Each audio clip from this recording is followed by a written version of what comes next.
اعوذ باللہ من الشیطان الرجیم بسم اللہ الرحمن الرحیم والصلاة والسلام علی رسولہ الکریم۔ السلام علیکم ورحمۃ اللہ وبرکاتہ۔ آج ہم پارہ نمبر 21 پڑھیں گے انشاءاللہ، اور اس پارے میں سورۃ العنکبوت کا بقیہ حصہ، سورہ روم، سورہ لقمان، سورہ سجدہ اور سورہ الاحزاب کا کچھ حصہ ہوگا۔ سورۃ العنکبوت جو ہم پڑھ رہے تھے کہ اس وقت نازل ہوئی جب مسلمانوں پہ بہت زیادہ سختیاں ہو رہی تھیں اور سخت آزمائش کا وقت تھا، اور جو پچھلے 4 رکوع ہم نے کل پڑھے تھے اس میں صبر و ثبات کی تلقین کی گئی، اللہ تعالیٰ نے اجر کی نوید سنائی اور پچھلے انبیاء کی مثالیں دے کے صبر اور استقامت کا حکم دیا گیا تھا۔ اب جو آیات آگے آ رہی ہیں اس میں مومنوں کو عملی تدابیر بتائی جا رہی ہیں کہ اس طرح کے مشکل حالات کا مقابلہ کرنے کے لیے انہیں کیا کرنا چاہیے۔ تو اللہ تعالیٰ فرماتے ہیں بسم اللہ الرحمن الرحیم کہ تلاوت کرو اس کتاب کی جو تمہاری طرف وحی کے ذریعے بھیجی گئی ہے، نماز قائم کرو، یقیناً نماز فحش اور برے کاموں سے روکتی ہے اور اللہ کا ذکر اس سے بھی زیادہ بڑی چیز ہے۔ یعنی یہاں پہ جو عملی تدابیر بتائی گئی 3، اس میں سب سے پہلی چیز ہے تلاوت قرآن اور نماز، اور تیسری چیز اللہ کا ذکر۔ تو تلاوت قرآن اور نماز 2 ایسی چیزیں ہیں جو ایک مومن میں وہ مضبوط سیرت اور کردار پیدا کرتی ہیں جس سے وہ باطل کی بڑی سے بڑی طغیانیوں اور بدی کے سخت سے سخت طوفانوں کے مقابلے میں نہ صرف کھڑا رہ سکتا ہے بلکہ ان کا منہ بھی پھیر سکتا ہے۔ لیکن تلاوت اور نماز سے یہ طاقت صرف اسی صورت میں حاصل ہو سکتی ہے جبکہ ان کا حق ادا کیا جائے، اور تلاوت محض قرآن کے الفاظ تک محدود نہ ہو بلکہ اس کی تعلیم کو ٹھیک ٹھیک سمجھ کے اپنی روح میں جذب کرتا جائے انسان، اور جب قرآن کو آرڈر آف دی ڈے اور زندگی گزارنے کا نصاب بنا کر پڑھیں اور سیکھیں تو ایسے انقلاب برپا ہوتے ہیں جیسا کہ صحابہ کی زندگی میں ہوئے تھے۔ یعنی جس چیز سے قرآن منع کرے اس سے منع ہو جائیں، جس چیز کا حکم دے وہ کر گزریں، اس کے حلال کو حلال اور حرام کو حرام سمجھیں اور اس کو لے کر کھڑے ہو جائیں، اور پھر ان ساری منزلوں سے گزرے جن سے یہ گزارتا ہے، تو تبدیلی آئے گی اور یہ ہمارے حق میں حجت ہوگا، ورنہ خدا نخواستہ یہ ہمارے خلاف گواہی دے گا، اور رسول اللہ صلی اللہ علیہ وسلم بھی مقدمہ لے کے کھڑے ہوں گے، جیسے ہم نے سورۃ الفرقان میں پڑھا تھا کہ یا اللہ اس قوم نے قرآن کو نشانہ توثیق بنا لیا تھا۔ نماز فحشاء اور منکرات سے روکتی ہے اور انسان کو اخلاقی لحاظ سے پروان چڑھاتی ہے۔ دن میں 5 مرتبہ اللہ کے حضور حاضری، اس کی اطاعت کا عہد، اس سے مدد مانگنا، اور شعوری طور پر یہ سب کام کرنے والا وہ سارے فوائد حاصل کرتا ہے۔ لیکن کوئی شخص اگر نماز پڑھتا ہے اور اس کے اندر حیا پیدا نہیں ہوتی اور فحشاء اور منکرات میں پھر بھی مبتلا ہے تو اس کا مطلب ہے کہ اس کی نماز درست نماز نہیں ہے اور اسے اپنی نماز درست کرنی چاہیے۔ پھر فرمایا اللہ کا ذکر سب سے بڑی بات ہے، تو اللہ کا ذکر نیکیاں پر ابھارنے والا خیر الاعمال ہے۔ یاد الہی جب ایک مومن کی زندگی پر حاوی ہو جاتی ہے تو اس پر اللہ کا رنگ چڑھ جاتا ہے اور وہ اللہ والا بن جاتا ہے۔ چوتھا حکم یہ دیا کہ اہل کتاب سے عمدہ طریقے سے بحث مباحثہ کرو۔ آج اب اس میں سے عمل کے اصول نوٹ کرتے جائیں کیونکہ آج صورتیں زیادہ ہیں، شاید آخر میں ہم بیان نہ کر سکیں۔ تو چوتھا حکم، یہ چوتھا عملی حکم ہے کہ اہل کتاب سے عمدہ طریقے سے بحث مباحثہ کرو۔ پھر آیت نمبر 48 سے 55 تک قرآن پاک کے کتاب اللہ ہونے پر دلائل ہیں اور اس کا مومنین کے لیے رحمت اور نصیحت ہونا اور کفار کے لیے اور نہ ماننے والوں کے لیے خسارہ ہونا بتایا گیا، اور کہا کہ جہنم ایسے لوگوں کو گھیر چکی ہے۔ آیت نمبر 56 سے 60 تک بہت ہی خوبصورت انداز میں اللہ تعالیٰ نے مخاطب کیا مومنین کو، فرمایا یا عبادی الذین آمنوا، کہ اے میرے بندو جو ایمان لے آئے ہو۔ بہت پیار سے خطاب ہے کہ میری زمین وسیع ہے بس تم میری ہی بندگی بجا لاؤ، یعنی ایمان اور عبادت کی فکر کرو۔ یہ زمین اگر تنگ ہو گئی ہے تو اس کو چھوڑ دو، ہجرت کر لو، لیکن اللہ کی بندگی پر آنچ نہ آنے دو۔ اور فرمایا کہ جنت کے بالا خانے دوں گا جن کے نیچے نہریں بہتی ہوں گی۔ صبر کرو، اپنے رب پہ بھروسہ کرو، فکر روزگار سے پریشان نہ ہو، رزق بھی دوں گا، بس شرط کیا ہے کہ تم میرے بندے بن کر رہو اور میرا دین اور اس کی عملی اقامت جو ہے وہ تمہاری ترجیح ہو۔ آخری آیات میں دنیا کی زندگی کی بے ثباتی کی طرف اشارہ کیا جس کا مقصد یہ ہے کہ اپنی ترجیحات کا تعین کرو، اور فرمایا کہ والذین جاہدوا فینا لنہدینہم سبلنا، کہ جو لوگ ہماری خاطر مجاہدے کریں گے انہیں ہم اپنے راستے کی طرف رہنمائی کریں گے، اور یقیناً اللہ نیکوکاروں کے ساتھ ہے۔ تو جو لوگ اللہ کی راہ میں اخلاص کے ساتھ نکل کھڑے ہوتے ہیں اللہ ان کی رہنمائی فرماتا ہے، ان کا ساتھی بن جاتا ہے اور ان کے لیے راستے کھول دیتا ہے۔ تو اس طرح سے یہ سورت راہ حق میں آزمائش سے شروع ہوئی اور جد و جہد پر ختم ہوئی، یہی اس کا پیغام ہے۔ اللہ تعالیٰ ہمیں اس جد و جہد کی توفیق عطا فرمائے۔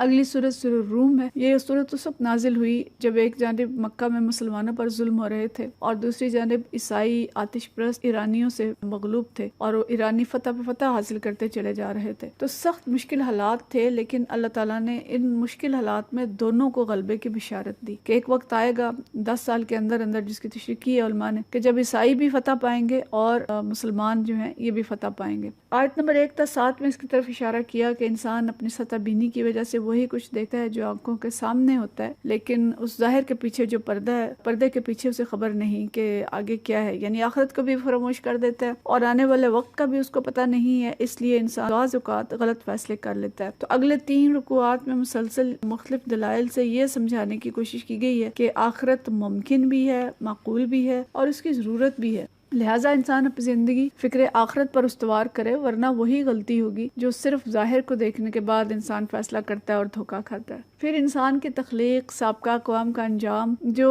ان سے کہیں زیادہ طاقتور تھی، جو مکہ میں لوگ رہ رہے تھے، لیکن ان اقوام نے انبیاء کی تعلیم کو نہ مانا اور آخرت کو فراموش کر کے فیصلے دنیا کی چند روزہ زندگی کے مطابق کیے، تو ان کا انجام بتایا گیا کہ کس قدر غلط انجام ہوا۔ اس کے بعد اللہ تعالیٰ کی حمد اور تسبیح کا حکم دیا، اور اگلی آیات جو ہیں اس میں اللہ تعالیٰ کی نشانیاں بہت ہی خوبصورت انداز میں بیان کی ہیں جو پڑھے جانے کے لائق ہیں، اور مخاطب بھی اللہ نے اس طرح کیا ہے کہ اس کی نشانیوں میں سے یہ ہے کہ تمہیں مٹی سے پیدا کیا، پھر یکا یک تم بہت بشر بن کے زمین میں پھیل گئے، تمہاری جنس سے تمہاری بیویاں بنائیں کہ ان کے پاس سکون حاصل کرو، اور تمہارے درمیان مودت و محبت رکھ دی، پھر زمین آسمان کی پیدائش، زبانوں اور رنگوں کا اختلاف، رات کی نیند، دن کا کام، بارش، بجلی، مختلف مثالیں دے کے اللہ تعالیٰ نے یہ مثالیں دے کے توحید اور آخرت کا جو پیغام ہے وہ دیا، اور پھر فرمایا کہ پھر کیا ہوگا کہ ایک دن وہ تمہیں پکارے گا اور تم یکا یک زمین سے نکل آؤ گے۔ تو آگے جو آیات ہیں اس میں بالکل اللہ تعالیٰ نے نمبرنگ کر کے احکام دیے ہیں کہ اس دن کی تیاری کرو، اللہ کی طرف رخ کر کے بالکل یکسو ہو جاؤ۔ یہ عملی احکام ہے، ان کو ہم نوٹ کرتے جائیں۔ یہ دین فطرت ہے،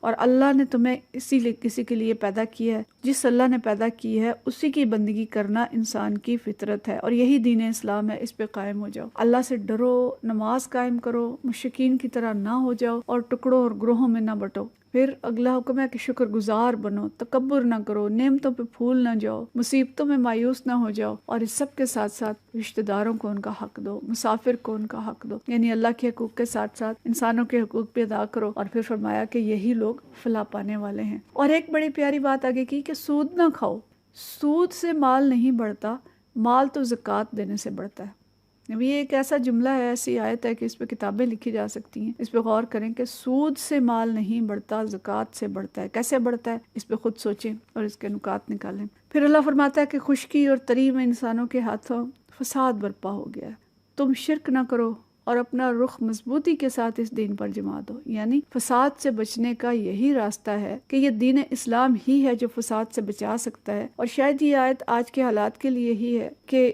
اس وقت جو حالات ہیں پوری دنیا کے اور خاص طور پہ امت مسلمہ کے، ضرورت اس بات کی ہے کہ اپنا رخ ہم مضبوطی کے ساتھ اللہ کی طرف پھیر دیں، ہم رجوع اللہ کریں، اللہ کے دین کے ساتھ چمٹ جائیں، تب یہ دنیا سے فساد ختم ہو سکتے ہیں۔ پھر اللہ نے اس کے ثبوت میں آگے توحید کے دلائل دیے، اور لمبی آیات ہیں، کافی دلائل دی ہے، لیکن اس کے بعد فرمایا کہ آپ مردوں کو نہیں سنا سکتے، نہ بہروں کو سنا سکتے ہیں، ان سے تو فائدہ وہی اٹھائیں گے جو ایمان لانے والے ہیں۔ اور دلائل دیتے ہوئے فرمایا کہ اپنی زندگی کے مراحل پہ غور کرو، تم ضعف کی حالت میں پیدا ہوئے، پھر جوانی کی قوت ملی، پھر بڑھاپے کا ضعف آیا، اور پھر اللہ کے پاس پہنچ جائے گا۔ اور اس سب کو روکنے اور بدلنے کی اگر طاقت ہے تو کر دیکھو۔ کہ جوانی کو روک سکتے ہو، بوڑھا نہ ہونے دو؟ تو یہ دنیا کی زندگی ایک دھوکہ ہے اور چند روزہ زندگی ہے، لہٰذا تم ہوش کرو۔ اور آخری آیت میں اللہ نے فرمایا کہ وَلَقَدْ ضَرَبْنَا فِي هَذَا الْقُرْآنِ مِنْ كُلِّ مَثَلٍ، کہ ہم نے اس قرآن میں لوگوں کو طرح طرح سے سمجھایا ہے، لیکن ظاہر ہے انسان سمجھتا نہیں ہے۔ تو اللہ کرے کہ ہم ان آیات پہ غور کریں، ہماری زندگیاں بدل جائیں۔ آگے سورہ لقمان ہے۔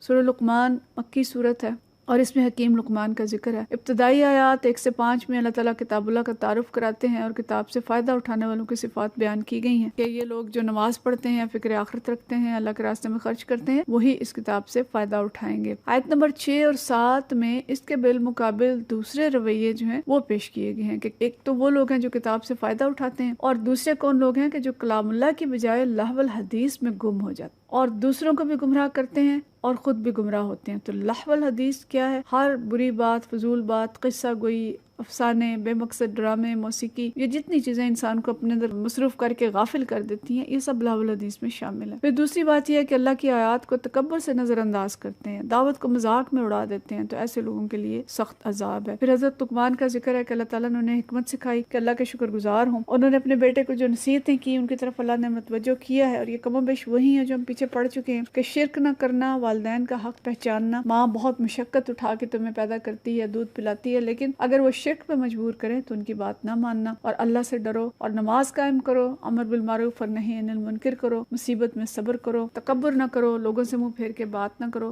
پھر انسانی رویوں کا ذکر ہے کہ اللہ کی نعمتیں پا کے کچھ لوگ ناشکری کرتے ہیں اور اللہ کے نافرمانی کرتے ہیں اور اپنے آباء و اجداد کی پیروی کرتے ہیں، چاہے وہ آگ میں جانے والے ہوں، جبکہ جو لوگ اللہ کی فرما برداری کرتے ہیں وہ مضبوط سہارا پکڑ لیتے ہیں جو کہ کبھی چھوٹے گا نہیں۔ پھر اس کے بعد اللہ تعالیٰ نے کائنات کی نشانیاں بیان کی ہیں، اور آیت نمبر 33 بڑی زبردست آیت ہے کہ لوگوں اللہ سے ڈرو، کوئی باپ بیٹے کی مدد نہ کر سکے گا، نہ بیٹا باپ کی، اور دنیا کی زندگی تمہیں دھوکے میں نہ ڈالے، نہ شیطان تمہیں دھوکہ دینے پائے۔ آخر میں فرمایا کہ علم غیب اللہ ہی کے پاس ہے، اور یہاں پہ خاص طور پہ 5 چیزوں کا ذکر کیا مثال کے طور پہ، ان کو بھی پڑھ لیجئے گا۔ اسی اللہ پر بھروسہ کرو اور اسی کا سہارا تھامو۔ اس کے بعد سورہ سجدہ ہے، یہ بہت فضیلت والی صورت ہے، اور نبی کریم صلی اللہ علیہ وسلم اکثر اس کو فجر کی نماز میں پڑھتے تھے، اور اس صورت میں توحید، رسالت، آخرت کے متعلق لوگوں کے شبہات جو ہے ان کو رفع کیا گیا ہے، اور اللہ شروع میں فرماتا ہے کہ یہ کتاب بلا شبہ اللہ نے نازل کی ہے، اور کیوں نازل کی ہے؟ کہ غفلت میں پڑی ہوئی قوم کو ڈرا دے، اور کہا کہ عقل سے کام لو اور سوچو،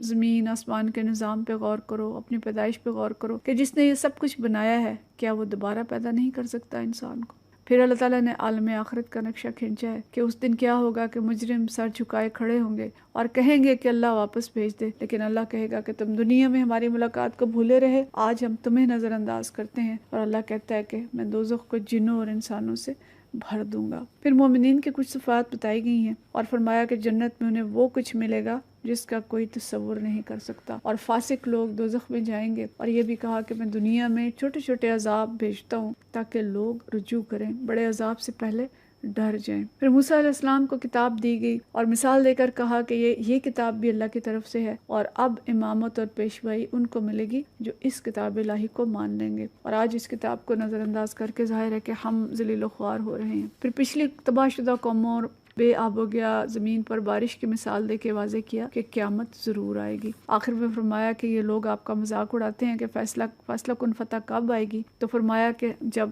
فیصلہ کن فتح کا وقت جب آ جائے گا تو تب تمہارا ماننا کچھ فائدہ نہ دے گا۔ آج اللہ کی بات مان لو، ورنہ انتظار ہی کرنا ہے تو بیٹھے انتظار کرو اللہ کے فیصلے کا۔ پھر اس کے بعد سورۃ الاحزاب ہے۔ سورۃ الاحزاب جنگ احزاب یعنی جنگ خندق کے بعد نازل ہوئی۔ اس کو احزاب بھی کہا جاتا ہے کیونکہ کفار کے سارے لشکر جمع ہو کے مختلف قبیلے جو ہیں وہ چڑھ آئے تھے، جیسے آج کل نیٹو بنی ہے اور اتحادی فوجیں بنی ہیں، تو سارے عرب نے اتحاد کر کے اتحادی فوجیں بنا کے مدینہ پہ حملہ کر دیا تھا۔ تو اس جنگ پہ بھی تبصرہ ہے، منافقین کی جو نشانی ہیں وہ بتائی گئی ہیں، مختلف خطبات ہیں جو اس صورت کے اندر ہیں، اور بعض معاشرتی اصلاحات جو ہیں وہ اس کے اندر دی گئی ہیں۔ تو آیت نمبر 1 سے 3 تک میں غزوہ احزاب کے موقع پر بیرونی دشمنوں یعنی کافروں اور اندرونی دشمنوں یعنی منافقوں اور یہودیوں جو اس وقت مدینہ کے اندر تھے ان سے نہ دبنے اور ان کے آگے نہ جھکنے اور مشکل حالات میں اللہ ہی پر بھروسہ کرنے اور اللہ ہی کی اطاعت کرنے کی ہدایت کی گئی ہے۔ آیت نمبر 4 سے 6 میں چند جو سماجی احکامات ہیں وہ دیے گئے ہیں، جس میں ایک بات یہ ہے کہ زہار سے بیوی ہرگز ماں نہیں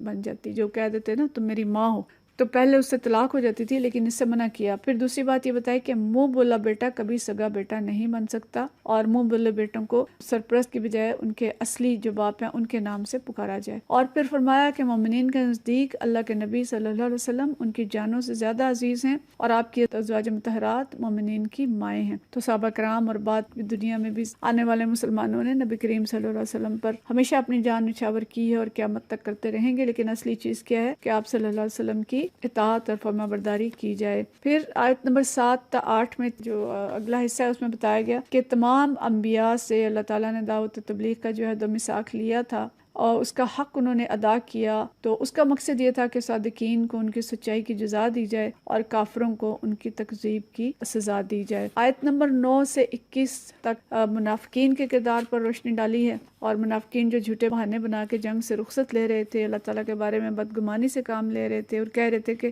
اللہ کے رسول نے جو وعدے کیے تھے وہ جھوٹے ہیں، ان سب چیزوں کا تذکرہ کیا اور ان سے کہا کہ تمہارے لیے رسول اللہ صلی اللہ علیہ وسلم کی زندگی میں بہترین نمونہ ہے، لقد کان لکم فی رسول اللہ اسوۃ حسنہ، بشرطے کہ تم اللہ سے ملاقات پر ایمان لاؤ، یوم آخرت پہ یقین کرو اور کثرت سے اللہ کا ذکر کرتے رہو۔ اور آیت نمبر 22 سے 25 میں مخلص صحابہ کا کردار بتایا گیا ہے کہ دشمن کو دیکھ کے ان کا ایمان اور بڑھ گیا، ان کا جذبہ اطاعت اور تسلیم بڑھ گیا، اور ان کے عزم و حوصلے میں کوئی کمی نہیں آئی، کچھ نے اپنا عہد پورا کر دکھایا اور کچھ منتظر ہیں۔ اور آیت نمبر 26 تا 27 میں جو بنی قریظہ تھے ان کے یہود کا قبیلہ، اس کا انجام بتایا گیا ہے۔ تو اگلا حصہ سورہ احزاب کا انشاءاللہ ہم کل دیکھیں گے۔ امید ہے عمل کے اصول آپ نے نوٹ کر لیے ہوں گے آج کے درس میں ساتھ ساتھ۔ وآخر دعوانا الحمدللہ رب العالمین۔